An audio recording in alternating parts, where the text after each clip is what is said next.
Hi dears, welcome back. ನಾನು cilia. ಇವತ್ತಿನ ವಿಡಿಯೋದಲ್ಲಿ ಸೊಳ್ಳೆಗಳನ್ನು ನಮ್ಮ ಮನೆಯಿಂದ ಓಡಿಸಲು ಒಳ್ಳೆ ಒಂದು ಟಿಪ್ಪನ್ನು ಹೇಳಿಕೊಡ್ತಾ ಇದ್ದೀನಿ. ವಿಡಿಯೋ ನೋಡ್ತಿದ್ದಂಗೆ ನಿಮಗೆ ಇಷ್ಟ ಆದರೆ ಪ್ಲೀಸ್ ಲೈಕ್ ಮಾಡಿ, ಶೇರ್ ಮಾಡಿ. ಯಾವುದೇ ಸೈಡ್ ಎಫೆಕ್ಟ್ಸ್ ಇಲ್ಲದೆ ನ್ಯಾಚುರಲ್ ಆಗಿ ನಮ್ಮ ಮನೆಯಲ್ಲಿ ದಿನನಿತ್ಯ ಉಪಯೋಗಿಸುವ ಕೆಲವೊಂದು ಐಟಮ್ಸನ್ನು ಉಪಯೋಗಿಸಿ ಮಾಡುವಂತಹ ಒಂದು ಟಿಪ್ ಇದು. ಫಸ್ಟಿಗೆ ನಮಗೆ ಬೇಕಾದ್ದು ಸ್ವಲ್ಪ ಬಡೆ ಸೊಪ್ಪು, ಒಂದು ಅರ್ಧ ಚಮಚದಷ್ಟು ಬಡೆ ಸೊಪ್ಪನ್ನು ನಾನಿಲ್ಲಿ ತಗೊಂಡಿದ್ದೀನಿ. ನಮ್ಮ ಕಡೆ ಎಲ್ಲ ನಾವು ಇದಕ್ಕೆ ಬಡೆ ಸೊಪ್ಪು ಅಂತ ಹೇಳ್ತೀವಿ, ಕೆಲವರು ಇದಕ್ಕೆ ಸೋಂಪು ಅಂತೆಲ್ಲ ಹೇಳ್ತಾರೆ. ಇದು ಜೀರಿಗೆ ಅಲ್ಲ, ಒಂಥರ ಸ್ಮೆಲ್ ಇರುವಂತಹ ದೊಡ್ಡ ಜೀರಿಗೆ ಇದೆಯಲ್ಲ, ಬಡೆ ಸೊಪ್ಪು ಅಂತ ನಾವು ಇದಕ್ಕೆ ಹೇಳ್ತೀವಿ.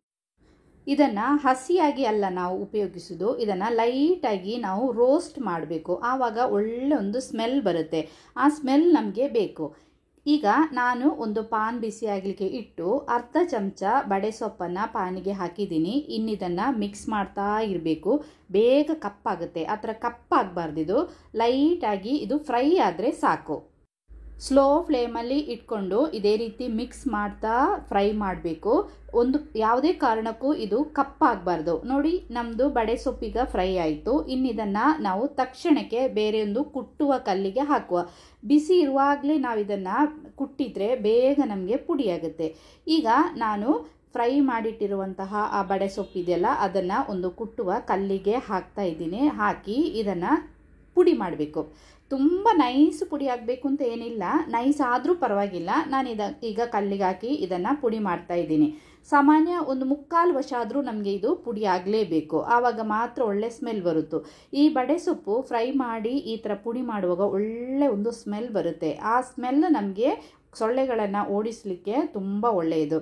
ಇನ್ನು ಇದಕ್ಕೆ ಒಂದು ಐಟಮ್ ನಾವು ಸೇರಿಸಬೇಕು, ಬೆಳ್ಳುಳ್ಳಿ. ಒಂದು 3 ಎಸಳು ಬೆಳ್ಳುಳ್ಳಿಯನ್ನು ಸಿಪ್ಪೆ ಸಮೇತ ಇದಕ್ಕೆ ಹಾಕಿ ಇದನ್ನು ಸಹ ಸೇರಿಸಿ ನಾವು ಕುಟ್ಟಬೇಕು. ಈ ರೀತಿ ಬಡೆ ಸೊಪ್ಪು ಮತ್ತು ಬೆಳ್ಳುಳ್ಳಿಯನ್ನು ನಾವು ಜಜ್ಜುವಾಗ ಒಂದು ಸ್ಮೆಲ್ ಬರುತ್ತೆ ನೋಡಿ, ನಮ್ಮ ಮನೆ ಇಡೀ ಒಂಥರ ಸ್ಮೆಲ್ ಬರುತ್ತೆ.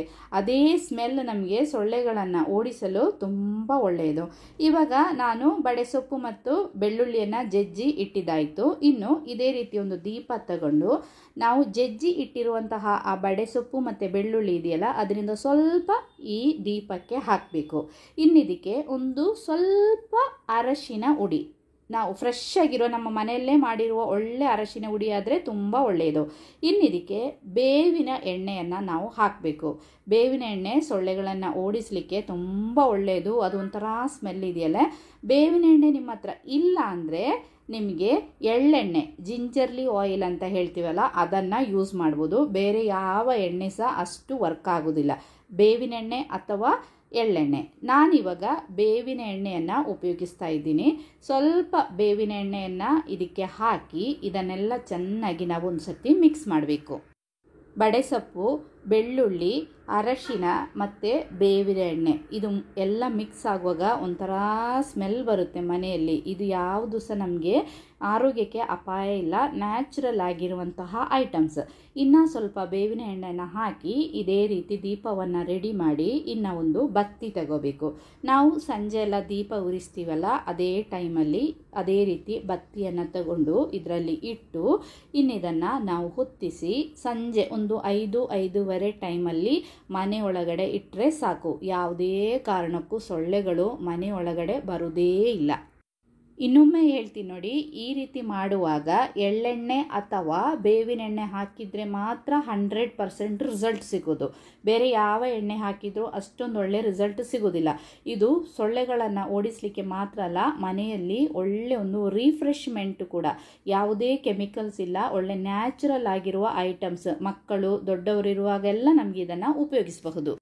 ಇನ್ನೊಂದು ಸಿಂಪಲ್ ಆಗಿರುವ ಟಿಪ್ಪನ್ನು ಹೇಳಿಕೊಡ್ತೀನಿ ನೋಡಿ. ಇದು ನನ್ನ ಫ್ರೆಂಡ್ ಫಾರಿನಿಂದ ಬಂದಾಗ ನನಗೆ ತಂದು ಕೊಟ್ಟಿರುವಂತಹ ಒಂದು ಕ್ಯಾಂಡಲ್. ಇದು ಕಾಫಿ ಕ್ಯಾಂಡಲ್ ಅಂತ. ಸಣ್ಣ ಸಣ್ಣ ಕ್ಯಾಂಡಲ್ಸ ತಂದು ಕೊಟ್ಟಿದ್ರು. ಯಾಕೆ ಇದು ಉಪಯೋಗಿಸ್ತಾರಂದರೆ ಸೊಳ್ಳೆಗಳನ್ನು ಓಡಿಸಲು ಇದು ತುಂಬ ಒಳ್ಳೆಯದು ಅಂತ. ನಾವು ಸಹ ಟ್ರೈ ಮಾಡಿದ್ದೀವಿ, ತುಂಬ ಒಳ್ಳೆಯದು ಕಾಫಿ ಕ್ಯಾಂಡಲ್ಸ್. ಯಾವುದೇ ಕಾರಣಕ್ಕೂ ಫಾರಿನಲ್ಲಿ ಎಲ್ಲ ಸೊಳ್ಳೆ ಬತ್ತಿಯನ್ನೆಲ್ಲ ಉಪಯೋಗಿಸದೇ ಇಲ್ಲಂತೆ. ಇದೇ ರೀತಿ ಕಾಫಿ ಕ್ಯಾಂಡಲ್ಸನ್ನು ಉಪಯೋಗಿಸ್ತಾರಂತೆ. ಅದೇ ಟ್ರಿಕ್ಕಲ್ಲಿ ನಮಗೆ ಒಂದು ಟಿಪ್ಪನ್ನು ಮಾಡೋಣ. ನಾನಿವಾಗ ಇಲ್ಲಿ ಒಂದು ಟಿಶ್ಯೂ ಪೇಪರನ್ನು ತಗೊಂಡಿದ್ದೀನಿ. ಈ ಟಿಶ್ಯೂ ಪೇಪರ್ಗೆ ಸ್ವಲ್ಪ ಕಾಫಿ ಪೌಡ್ರನ್ನು ಹಾಕ್ತಾ ಇದ್ದೀನಿ. ನೋಡಿ ಒಂದು ಅರ್ಧ ಚಮಚದಷ್ಟು ಹಾಕಿದ್ದೀನಿ. ಇಷ್ಟು ಸಹ ಬೇಡ ನಮಗೆ, ಒಂದು ಸ್ವಲ್ಪ ಸಾಕು. ಒಂದು 1/4 ಚಮಚದಷ್ಟು ಕಾಫಿ ಪೌಡ್ರನ್ನು ಹಾಕ್ತಾ ಇದ್ದೀನಿ. ಇದು ಸಹ ನನ್ನ ಫ್ರೆಂಡ್ ಹೇಳಿಕೊಟ್ಟಿರುವಂತಹ ಟಿಪ್ ಇದು. ಅವರು ಅಲ್ಲಿ ಎಲ್ಲ ಇದನ್ನು ಉಪಯೋಗಿಸ್ತಾರಂತೆ. ನಾನು ಸಹ ಟ್ರೈ ಮಾಡಿ ಒಳ್ಳೆ ರಿಸಲ್ಟ್ ಸಿಗುತ್ತೆ. ನಮಗೆ ಇವಾಗ ಒಳ್ಳೆ ಕಾಫಿ ಪೌಡ್ರ್ ಏನು ಬೇಕು ಅಂತ ಏನಿಲ್ಲ, ಎಕ್ಸ್ಪೈರಿ ಆಗಿರುವಂತಹ ಹಾಳಾಗಿರುವಂತಹ ಕಾಫಿ ಪೌಡ್ರ್ ಆದರೂ ಆಗುತ್ತೆ. ಇನ್ನು ಈ ಟಿಶ್ಯೂ ಪೇಪರನ್ನು ಇದೇ ರೀತಿ ನಾವು ಫೋಲ್ಡ್ ಮಾಡಬೇಕು. ನೋಡಿ ನಾನು ತೋರಿಸ್ತಾ ಇದ್ದೀನಲ್ಲ, ಇದೇ ರೀತಿ ಫೋಲ್ಡ್ ಮಾಡಿ ಮಡಚ್ತಾ ಬರಬೇಕು. ಒಂದು ಕಾರ್ನರಿಂದ ಇದೇ ರೀತಿ ನಾವು ಇದನ್ನು ಮಡಚ್ತಾ ಬಂದು ಒಂದು ಬತ್ತಿ ಥರ ಇದನ್ನು ಮಾಡಬೇಕು.